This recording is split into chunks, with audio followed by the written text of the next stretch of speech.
আসসালামু আলাইকুম রহমতুল্লাহি ওবরকাতুহ। সম্মানিত দর্শক, বর্তমান সরকারের হানিমুন পিরিয়ড চলছে, মধুচন্দ্রিমা। তো এই সময়টিতে যারা জনগণ তারা তাদের যে দৈনন্দিন কষ্টগুলো রয়েছে, অভাব অভিযোগগুলো রয়েছে, এগুলো সব দাঁতে দাঁত চেপে তারা ধৈর্য ধারণ করার চেষ্টা করছে। এর কারণ হলো যে নতুন একটি সরকার এসছে, তাদের কাছে কি আর এমন আশা করা যায়? তাদেরকে একটা নির্দিষ্ট সময় দিতে হবে, তাদেরকে একটু গুছিয়ে নেওয়ার সময় দিতে হবে, এটা জনগণ বোঝে।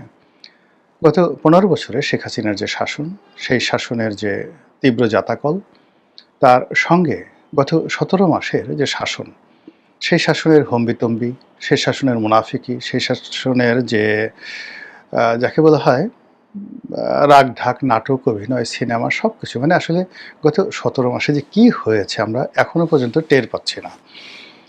হয়তো নিচ দিয়ে আমাদের একেবারে শিকড় কেটে ফেলা হয়েছে। আর উপরে দিয়ে অনেক সুন্দর সবুজের মানে ব্যাবিলনের ঝুলন্ত বাগান তৈরি করে দেওয়া হয়েছে। ধীরে, ধীরে বেরুচ্ছে। ইউনূস সরকার কত টাকা ছাপিয়েছেন, কত টাকা ঋণ করেছেন, কত টাকা তিনি দেশের রাষ্ট্রের ক্ষতি করেছেন ইত্যাদি নানা রকম তথ্য বের হচ্ছে।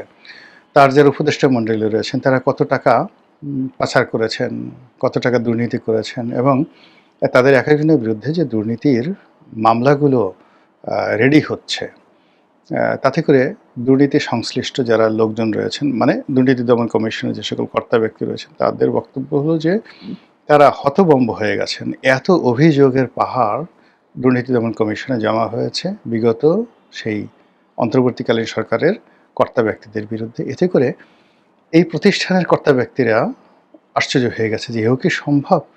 এটা কি পুকুর চুরি বলবো, সাগর চুরি বলবো, মহাসাগর চুরি বলবো? এটা হবে না। সম্ভবত দুর্নীতির আকাশ চুরি হয়েছে, মহাকাশ চুরি হয়ে গেছে গত ১৭ মাসে। এরকম কথাবার্তা যখন চলছে ঠিক সেই সময়ে বর্তমান সরকারের এক ঝাঁক মন্ত্রী তারা যে সকল কর্মকাণ্ড শুরু করেছেন, এটা কি হাস্যকর? নাকি এটি দেখে আপনি আবেগে কেঁদে দিবেন? আবেগে আপনার কান্না চলে আসবে? আপনি কি খুশিতে গড়াগড়ি দিবেন? নাকি মনের আনন্দে জড়িয়ে ধরে সেই মন্ত্রী মহোদয়দেরকে চুম্বন করবেন? বিশাল একটি মন্ত্রী পাড়া গঠিত হয়েছে এবং সকল ধর্মের, সকল মতের, সকল পথের, ধনী দরিদ্র, শিক্ষিত অশিক্ষিত, তারপর বিভিন্ন শ্রেণী পেশার মানুষ, কালা ধলা, সাদা বুড়া, যুবক যুবতী সব মিলে মানে জনাব তারেক রহমান সাহেব তিনি এবার মন্ত্রী পরিষদ গঠনে এতটা উদার হয়েছেন, এতটা গণতান্ত্রিক হয়েছেন, কোনো শ্রেণী পেশার লোক সাধারণত বাদ যায় নাই। হয়তো আপনি সরাসরি বলতে পারবেন না যে এখানে তৃতীয় লিঙ্গের কে আছে, কিন্তু তৃতীয় লিঙ্গ শুধুমাত্র যদি আপনি লিঙ্গ দিয়ে বিচার করেন তাহলে হয়তো তৃতীয় লিঙ্গ আপনি কাউকে কাউকে বলতে পারেন, কিন্তু তৃতীয় লিঙ্গ যদি আপনি কোনো অভ্যাসকে চিন্তা করেন, কোনো চরিত্রকে চিন্তা করেন, কোনো বৈশিষ্ট্য চিন্তা করেন তাহলে দেখতে পাবেন যে হতাশ হবেন না। যদি আপনি অভ্যাস, বিভিন্ন অভ্যাস, কেউ হয়তো প্রেম করতে ভালোবাসে, কেউ একটু পেঁয়াজ খেতে পছন্দ করে, কেউ হয়তো পেঁয়াজের সাথে বাদাম খেতে পছন্দ করে, কেউ হয়তো ঢুলতে পছন্দ করে, কেউ হয়তো সঙ্গীত পছন্দ করে, কেউ হয়তো নারী সঙ্গ পছন্দ করে, কেউ হয়তো পুরুষ সঙ্গ পছন্দ করে। মোটামুটি বিশাল একটা আমাদের সমাজে যে ভেরিয়েশন, কেউ হয়তো একটু গাঁজা খেতে পছন্দ করে। তো এই যে ভেরিয়েশনগুলো, সেই ভেরিয়েশনগুলো আপনি দেখতে পারবেন ক্ষমতার কেন্দ্রে। আমি বলছি না যে মন্ত্রিপরিষদে, আমি বলছি ক্ষমতার কেন্দ্রে। যাদের ক্ষমতা আছে এই মুহূর্তে সেই ক্ষমতার মধ্যে আপনি সব শ্রেণী পেশার মানুষকে আপনি দেখতে পাবেন এত চমৎকারভাবে, যেটা অতীতে কখনো হয়নি। তো যেটা বলছিলাম মন্ত্রী মহোদয়দেরকে নিয়ে, তারা বিশাল সংখ্যায় অভিষিক্ত হয়েছেন এবং তাদের মধ্যে কেউ কেউ দেখলাম যে মন্ত্রী হওয়ার পরে মানে ওই ঠিক আপনি দেখবেন যে অনেক সময় মোরগ বা মুরগি মানে ওদের যখন একটা ভাবসাব আসে, মানে একটু প্রেম করতে চায়, ক্ষমতা দেখাতে চায়, প্রভাব দেখাতে চায়, পাখা দুটো একটু উঁচু করে সে ধীরে ধীরে হাঁটে। মুরগিও হাঁটে, মোরগও হাঁটে, অহংকার করে, তারপরে শেষে ভাব দেখায়, গর্ব দেখায়, নিজের অনেক শক্তি আছে, এরকম। তো এরকম দেখবেন যে মন্ত্রীদের মধ্যে অনেক লোক তারা ভাব-সাব দেখানোর চেষ্টা করছেন। তারা আগে যেভাবে হাঁটতেন ওইভাবে হাঁটছেন না, এখন একটু চ্যাগাইয়া ব্যাগাইয়া হাঁটছেন। আমাদের বরিশালের ভাষায় বলি চ্যাগাইয়া ব্যাগাইয়া হাঁটে। চ্যাগাই ব্যাগাই হলো কি, আপনি যদি ইচ্ছা করে দুটো পা একটু বেশি ফাঁক রেখে আপনি নর্মালি হাঁটেন হলো, ধরুন ২ পায়ের মধ্যে আপনি ৮ ইঞ্চি, আপনার যে হাঁটুর মধ্যে ৮ ইঞ্চি বা ৬ ইঞ্চি জায়গা আপনি আলাদা রেখে তারপর আপনি হাঁটেন। কিন্তু এখন আপনি দেখা যাচ্ছে যে ৮ ইঞ্চির জায়গায় আপনি ১২ ইঞ্চি জায়গা ভাগ করে হাঁটছেন, তখন আপনার হাঁটার মধ্যে যে দৃশ্য ফুটে উঠবে সেটাকে আমরা বরিশালের ভাষায় বলি চ্যাগাইয়া ব্যাগাইয়া হাঁটা।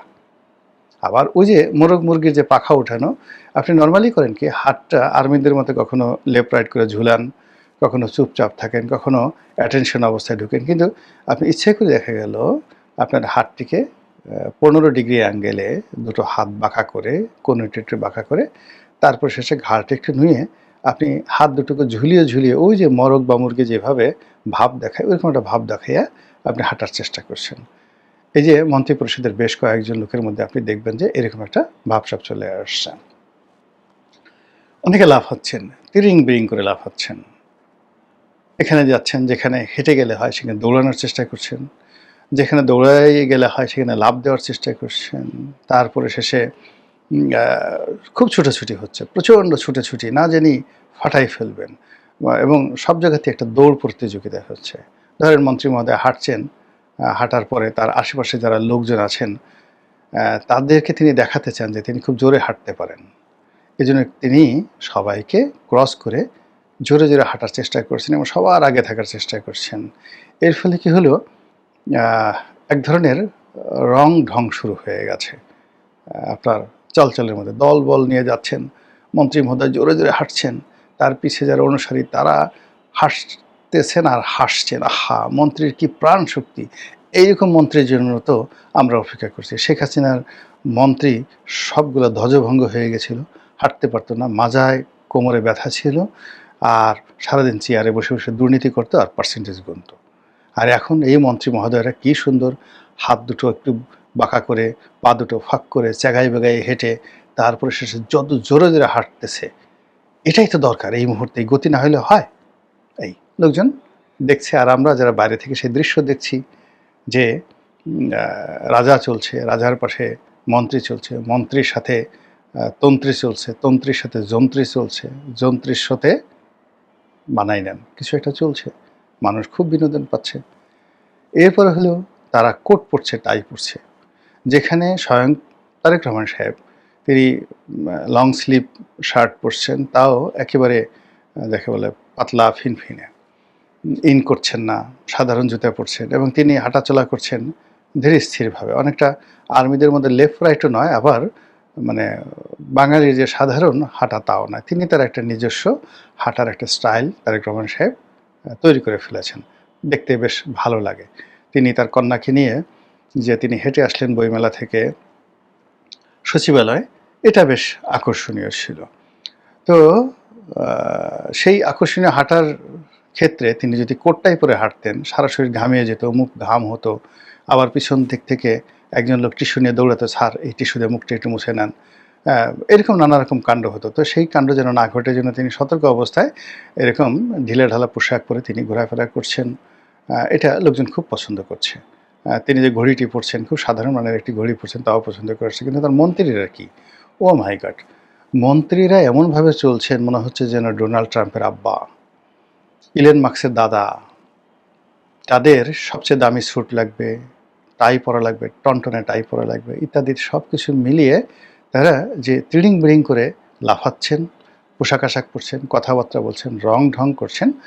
আপাতত কাজের কাজ কোনো কিছু না হলেও আমরা যারা দীর্ঘদিন যাবৎ ব্যামোতে ভুগছিলাম, মনের ব্যামো, চোখের ব্যামো, তারপরে শেষে আরও অনেক জড়তা ছিল শরীরের মধ্যে, তারা এই মন্ত্রীদের গতি দেখে ভীষণ রকম আনন্দিত। আর সবচেয়ে আনন্দিত হলো তাদের কথাবার্তা শুনে। ইতিমধ্যে বেশ কয়েকজন মন্ত্রী তাদের বচন উন্মুক্ত করেছেন, কারো নাম বলে আমি কাউকে বিব্রত করতে চাই না, সবাই আমার আপনজন, পরিচিত, কেউ ছোট ভাই, কেউ বড় ভাই। তো কিন্তু তারা মোটামুটি ইতিমধ্যে যে বচন দিয়েছেন, এটি জনাব তারেক রহমান সাহেবের জন্য একটা চাপ তৈরি করেছে। এর কারণ হলো তিনি খুব কম কথা বলছেন। জনাব তারেক রহমান সাহেব খুব কম কথা বলছেন, কাজ বেশি করছেন, সিদ্ধান্ত বেশি দেওয়ার চেষ্টা করছেন, আর সরকারি বা দপ্তরি কাজকর্মে যথেষ্ট সময় দেওয়ার চেষ্টা করছেন, পরিবারকে সময় দিচ্ছেন এবং ইতিমধ্যে তার নির্বাচনী এলাকাতেও সময় দিচ্ছেন। আর অন্যদিকে তার মন্ত্রী বাহাদুর যারা আছেন তারা যথেষ্ট কথাবার্তা বলছেন, তার উপদেষ্টারাও কথাবার্তা বলছেন, এবং তাদের সেই কথাবার্তায় দেশে আমরা যারা কন্টেন্ট তৈরি করি আমরা ভীষণ রকম আনন্দিত। ওনারা যদি না বলতেন আমরা কিভাবে এই যে আজকের ভিডিওটা কিভাবে তৈরি করতাম, ওনারা যদি ওনাদের সেই বক্তব্যগুলো, সেটা চাঁদাবাজি নিয়ে হোক, সেটা লোডশেডিং নিয়ে হোক, সেটা ধরেন রোহিঙ্গাদের নিয়ে হোক, সেটা আমেরিকা নিয়ে হোক, ফিলিস্তিন নিয়ে হোক, অনেকে অনেক কথা বলছে। সব কথা টু দি পয়েন্টে যদি বলতে যাই ওরা সবাই রাগ হয়ে যাবে যে রনি সাহেবের কী হলো, এর কি কোনো কাজ নেই, সে আমাদের শুধু সমালোচনা করে। কিন্তু মানে আমি কৃতজ্ঞতা জানাতে চাচ্ছি যে তারা যে কথাগুলো বলছেন এতে করে আমরা যারা সামাজিক মাধ্যমে যোগাযোগ মাধ্যমে কন্টেন্ট তৈরি করছে আমাদের জন্য মানে দুপয়সা মানে রুটি রুজির ব্যবস্থা তারা করে দিচ্ছেন। তারপর তাদের কথা শুনলে আমাদের ঘুম চলে আসে, আমাদের হাই চলে আসে। মানে যত রকম আপনার ধরেন এখন তো আমাদের সমাজে মানুষের যে ফ্রাস্ট্রেশন, অস্থিরতা, ঘুম আসে না। ৪-৫টা ট্যাবলেট খাওয়ার পরেও অনেক মানুষের ঘুম আসে না। তো এই কথাবার্তা শোনার পরে অনেকের হাই এসে যায়, অনেকের ঘুম এসে যায়, শরীরে ক্লান্তি এসে যায়, এবং নিদ্রা দেবী এসে চোখের উপর বসে যায়।